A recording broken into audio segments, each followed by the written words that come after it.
Olá, tudo bem, pessoal? Eu sou a professora Ágata, sou lotada aqui na Universidade Federal do Piauí, né, no curso de Licenciatura em Educação do Campo, né, faço parte também, sou pesquisadora do UNIPEP, que é o Núcleo Interdisciplinar de Educação e Epistemologia da Prática Profissional, né, tem como líder a professora Antônia Dalva, e hoje trago aqui um trabalho desenvolvido, né, no âmbito do doutorado em educação, né, sou doutoranda também em educação, do curso de doutorado em educação aqui do programa de pós-graduação em educação da Universidade de Piauí, o PPGE de UFP, e venho trazer aqui um recorte da minha tese, né, de uma perspectiva de pesquisa que eu trabalho e desenvolvi no âmbito da minha tese de doutorado. Essa perspectiva, ela se denomina como netnometodologia, né, ela surge dos conceitos, né, da etnometodologia e também da netnografia. Então, eu trago essa perspectiva de pesquisa, né, para fundamentar investigações em ambientes virtuais de aprendizagem, que foi o foco, foi o meu objeto de estudo, tá, no qual eu vou apresentar aqui para vocês, né, o trabalho que eu vim apresentar hoje no segundo Encontro Nacional Integrado de Pesquisa e Formação, e também no terceiro encontro de pesquisa do Núcleo de Estudos sobre Formação, Avaliação, Gestão e Currículo, está intitulado como Netnometodologia, uma perspectiva de pesquisa emergente para ambientes virtuais de aprendizagem. Né? Eu, a Agatha, né, que vos falo hoje, e esse trabalho também tem como coautoria a professora Antônia Dalva França Carvalho, minha orientadora no doutorado. Então, esse trabalho, ele surge, né, ele traz um recorte, né, como eu já havia falado anteriormente, da minha tese. Essa perspectiva, a etnometodologia, ela surgiu como uma necessidade para fundamentar essa investigação, as investigações que são desenvolvidas em ambientes virtuais, né, trazendo aí um olhar, né, na perspectiva de uma abordagem qualitativa, né, trabalhando com os significados, com as relações estabelecidas entre os sujeitos nesse ambiente virtual de aprendizagem, tá? Então, surge a partir da necessidade de investigar nesse espaço, tá? Então, o nosso problema aqui está delineado como a etnometodologia, enquanto perspectiva teórico-metodológica de pesquisa, pode auxiliar o pesquisador em investigações no ambiente virtual de aprendizagem, né? Diante desse contexto, né, em que a gente tem cada vez mais utilizado as tecnologias no âmbito educacional, no contexto educacional, né, as perspectivas e as investigações, né, nos ambientes virtuais de aprendizagem, ela vem crescendo,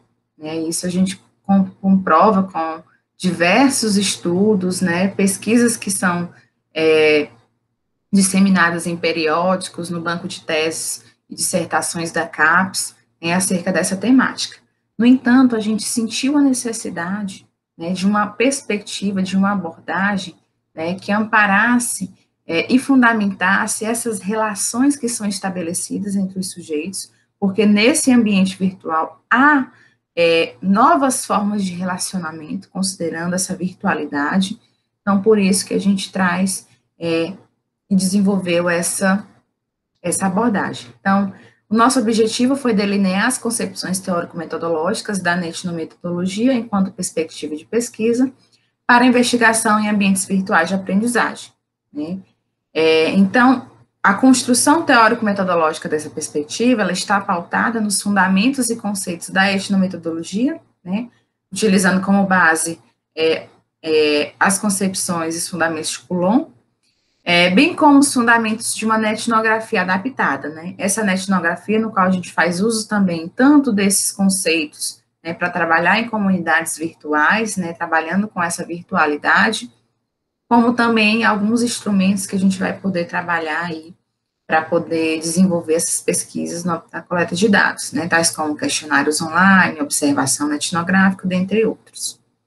E aí, por isso que a gente desenvolveu, né, sentiu a necessidade, né, para além de um neologismo, mas de uma perspectiva mesmo teórica, né, social e também qualitativa de pesquisa, que nos fundamentasse, né, nesse percurso metodológico, né. Então, a gente desenvolveu aí a etnometodologia. Então, nós utilizamos tanto os conceitos da etnometodologia e da etnografia, né, como a base fundante para a composição e para a fundamentação teórico-metodológica da etnometodologia, né, tendo em vista, né, que os ambientes virtuais de aprendizagem, né, se constituem como né, um cyberespaço, né, que abrange aí uma rede de sujeitos, né, que interagem em um ambiente virtual.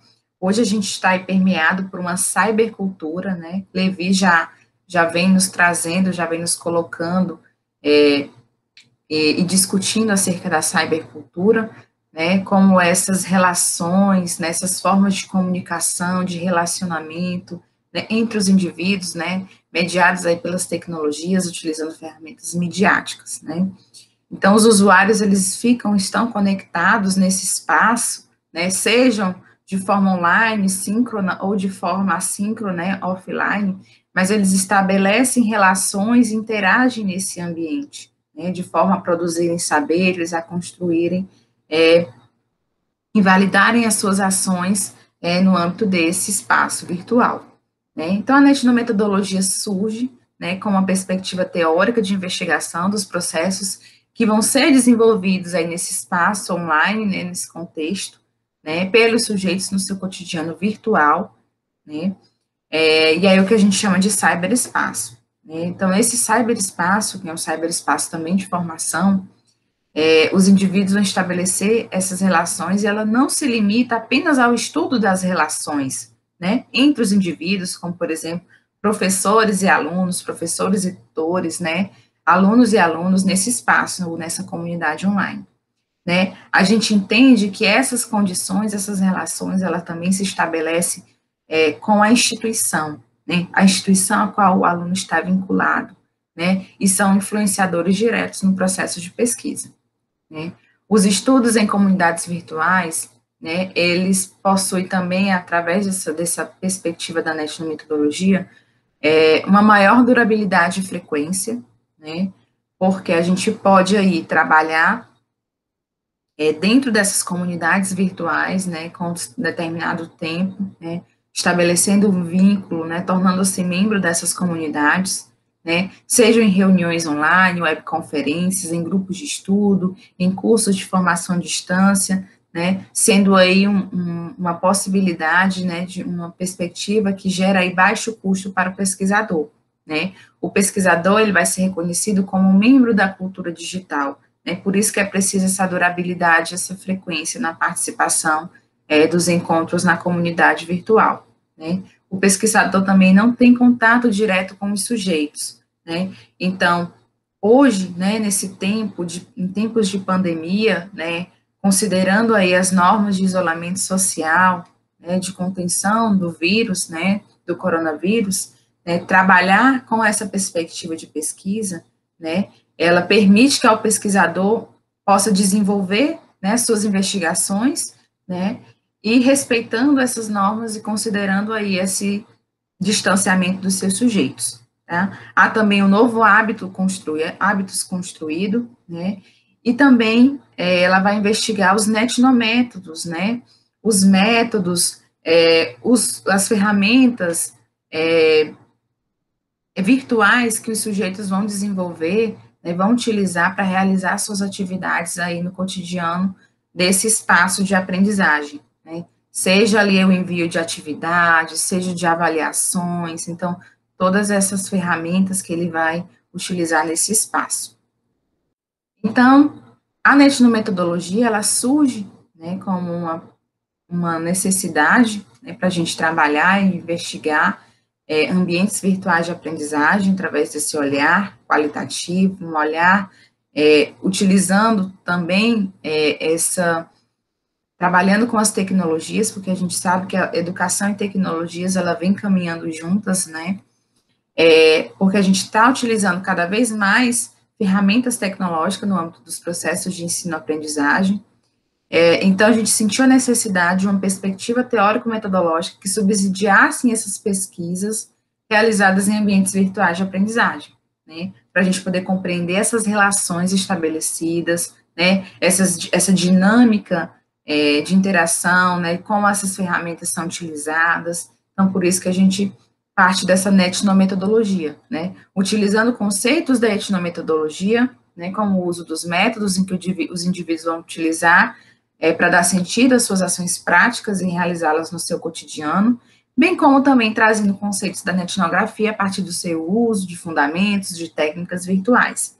Então, a etnometodologia, né, é uma abordagem, né, uma perspectiva de pesquisa a ser trabalhada em espaços virtuais, né, utilizando aí as relações estabelecidas pelos sujeitos nesse cyberespaço de formação, e aí a gente busca compreender todas essas relações, tanto entre os indivíduos quanto com as institucionais, e também buscamos também, a partir do desenvolvimento da etnometodologia, né, ampliar as pesquisas realizadas, né, sobre abordagens, técnicas, instrumentos em ambientes virtuais de aprendizagem, né, tendo em vista a necessidade cada vez mais da gente discutir, da gente pesquisar como essas relações são desenvolvidas, pautadas numa virtualidade, que considera, né, esse distanciamento físico, né, entre os participantes, mas que ao mesmo tempo promove aí um estar junto, né, possibilita ao pesquisador também estar junto aos seus sujeitos, aos seus participantes de pesquisa, ao tempo que ele se insere nas comunidades virtuais, se torna membro desse espaço. Tá? Então, essa é a etnometodologia. Cito aqui algumas referências, tá, que ficam também disponíveis, estão no trabalho, bem como outras, e agradeço pelo espaço, fico também aqui à disposição, para dúvidas também, para compartilhar, trocar experiências sobre abordagens de pesquisa, e é isso, tá, gente? Então, muito obrigada, encerro aqui a minha apresentação. Olá, meus amores, tudo bem com vocês? É um prazer estar aqui, né, e compartilhar com vocês um pouco sobre o que aprendi e aprender também com vocês, né, sobre um pouco do que vocês apresentaram. Quero dizer que o meu trabalho, já vamos iniciando aqui, explicando sobre o trabalho. Já vamos para a temática, peraí que eu vou apresentar. O título do trabalho é O Professor e as Tecnologias em Tempo de Pandemia, um retrato da sala de aula. Desde já quero me apresentar, esse texto, esse artigo é meu, me chamo Priscila da Silva Rodrigues, sou mestranda pelo Programa de Pós-Graduação em Educação na UESB, o PPGED, e faço parte da linha 3, que é de Linguagem e Processos de Subjetivação. A questão da pandemia do Covid-19 é uma questão muito recente, a que todos nós ainda estamos vivenciando, que pediu de nós uma readequação na forma de viver. Então, assim, todos nós enfrentamos, de uma forma ou de outra, uma forma de mudança, né, na nossa vida. Então, eu achei que essa temática, ela tem muito a ver, ela é muito importante para a gente trabalhar. E existem muitas formas, né, da gente refletir sobre isso.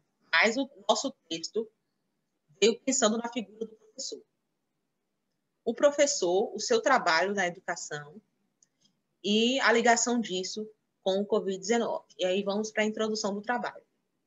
Em face da situação de emergência na saúde pública, em decorrência da pandemia do Covid-19, o novo coronavírus, compreendendo a necessidade de distanciamento físico-social para impedir a disseminação do vírus por meio de estratégias que visam a preservação da vida humana, e percebendo, contudo, a necessidade de manutenção das atividades, as escolas se viram compelidas a adaptar a forma de ensino para melhor atender. E adiante de todas essas considerações que nós vivemos e que foram postas aqui também, o fechamento das escolas se mostrou necessário. E aí nós tivemos que ter uma readequação na dinâmica da sala de aula. Algumas providências emergenciais, essas providências foram tomadas, e aí o uso da tecnologia entrou como um forte aliado aos professores. E aí nós entramos aí com o tópico 1, é a educação e as tecnologias em tempo de pandemia, as aulas remotas. Em face da pandemia do Covid-19, o novo coronavírus, uma vez que foi proibida toda e qualquer forma de aglomeração, e o convite de ficar em casa se tornou obrigatório, o formato da sala de aula mudou. E aí nós tivemos as famosas aulas remotas. E aqui a gente quer colocar uma observação de que a aula remota que me refiro, que o texto coloca, ela é diferente da modalidade do ensino à distância. Porque o ensino à distância, o professor e o aluno, além de estarem em espaços diferentes, eles estão vivenciando, durante as aulas, tempos diferentes. Porque o aluno ele pode escolher, optar qual horário que é melhor, fica melhor para ele aprender, para ele assistir às aulas, e aí tem a ajuda dos tutores. Mas no ensino remoto, na aula remota, é diferente. O professor e o aluno estão em espaços diferentes, mas no mesmo tempo. E o aluno tem a oportunidade de tirar suas dúvidas, caso apareçam em tempo real. E aí nós começamos no nosso texto dividindo aula de sala de aula. Muitas vezes a gente confunde aula e sala de aula, a gente pensa que essas duas coisas são a mesma coisa, mas elas são duas coisas distintas. É interessante que a gente entenda que sala de aula é a infraestrutura onde a aula acontece, é o espaço físico, e que a aula é a capacidade humana de se organizar, de organizar a comunicação. São coisas diferentes e a gente vem para o conceito de Libano, de 1994, quando ele define a aula como um conjunto de técnicas que o professor dirige no processo de ensino. Ou seja, onde há intencionalidade, onde há planejamento consciente, onde há desenvolvimento integral do ser humano. Então, assim, planejar a aula é muito mais do que preencher formulário. Planejar a aula é levar em conta o que acontece na vida do aluno. E o que acontece na vida do aluno está dentro e fora da sala de aula. Então, a gente não deve prender o espaço de aula somente à infraestrutura sala de aula. A gente deve sair um pouco dessa caixa, compreendendo que existem outros espaços a que o aluno pode aprender também. Desde que o professor, ao ministrar suas atividades, ele tenha um planejamento consciente e tenha uma intencionalidade para que a aprendizagem aconteça. Então, o planejamento da sala de aula, ele necessita oferecer condição ou produzir, na verdade, uma aprendizagem significativa. E essa expertise o professor já traz consigo. Os professores, eles já dominam esse lugar, né? Eles já sabem planejar uma aula de qualidade, uma aula consciente, eles já têm essa questão da intencionalidade muito forte. O que falta é somar essa expertise que o professor já possui às abordagens contemporâneas. E aí que a gente entra na questão do papel do professor com a tecnologia, o papel do professor e o uso das tecnologias. As novas tecnologias, elas vêm agregando a vida de todo homem, isso não tem como a gente negar, são muitas facilidades que a tecnologia nos trouxe. E a gente, Bozan, em 1998, ele já dizia o seguinte: a evolução da tecnologia provoca uma evolução no ensino. Dentre vários fatores, na realização das atividades remotas, infelizmente a gente descobriu, foram vários aspectos que dificultaram, claro, para que esse ensino remoto acontecesse, mas um deles foi, infelizmente, uma escola atrasada no que diz respeito ao uso das tecnologias. E um professor, muitas vezes, que evitava ou subestimava esse uso da tecnologia. E muitos professores ficaram aquém do domínio da tecnologia. Claro que a gente não está dizendo aqui sobre todos os professores, mas alguns professores, eles não sabiam, né? Não tinham domínio da tecnologia. Muitos professores subestimavam, evitavam, não se viam nesse lugar, né, de alguém que precisa possuir poderia dizer, essa competência. Só que aí eu trouxe aqui uma fala de Perrenot, de 2000, que a escola não pode ignorar o que se passa no mundo. As questões sociais têm ligação direta com o ensino que nós ofertamos, e hoje a gente não tem mais como tirar da nossa vida o uso das tecnologias. O uso da tecnologia hoje é muito importante. Então, assim, a escola não pode subestimar isso, porque isso integra a nossa vida diária. E aí o professor ele já não pode mais esse espaço de alguém que subestima o uso da tecnologia. O professor precisa estar atento, ele precisa, né, estar aberto, e aí a gente traz os conceitos de Paulo Freire e Bakhtin.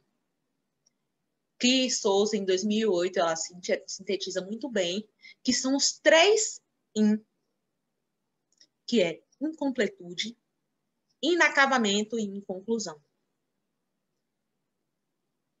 Segundo a linguagem, todos nós somos incompletos, inconclusos e inacabados. E o professor, compreendendo-se incompleto, inacabado e inconcluso, ele precisa perceber que precisa sempre estar poderia dizer, em evolução, em mudança. Todos nós estamos assim, todos nós somos assim. E como afirmou Otero em 2015, cabe ao professor estar bem informado e capacitado, não se limitando aos conhecimentos de sua formação inicial, mas ele precisa abrir os horizontes do saber. As tecnologias liberam às escolas ou oferecem às escolas essa sensação de atualização que o professor precisa ter. Nós chegamos, então, às considerações finais. Pode-se perceber que, com o fechamento das escolas, sem a presença da sala de aula, infraestrutura física, durante a quarentena, se intensificou a utilização das ferramentas digitais. A pandemia exigiu adaptação rápida, trazendo a muitos professores a sensação de despreparo, o que implicou no processo de aprendizagem, né, e na atuação desse docente, no que diz respeito ao uso das tecnologias que, por muitas vezes, foram menosprezadas no ensino tradicional. E aí ficam duas considerações principais. Uma, que para você exercer qualquer tipo de atividade, você precisa de treinamento. Então, cabe aqui a gente refletir acerca da formação continuada desse profissional, da formação inicial e da formação continuada desse profissional. Onde entra o uso da tecnologia? Porque, afinal de contas, nós estamos tratando de ferramentas digitais. E para a gente manusear essas ferramentas digitais, a gente precisa estar preparado, a gente precisa estar bem treinado. E muitas vezes o professor não recebe esse treinamento. Então, o primeiro passo, né, que a gente reflete é sobre a formação desse profissional. A gente precisa pensar com mais firmeza, creio eu, no que diz respeito a esses aspectos. E o segundo passo é a gente refletir sobre o atraso mesmo, o atraso escolar, no que diz respeito ao avanço tecnológico. A gente percebe que o mundo lá fora avançou tecnologicamente e a escola ficou atrás.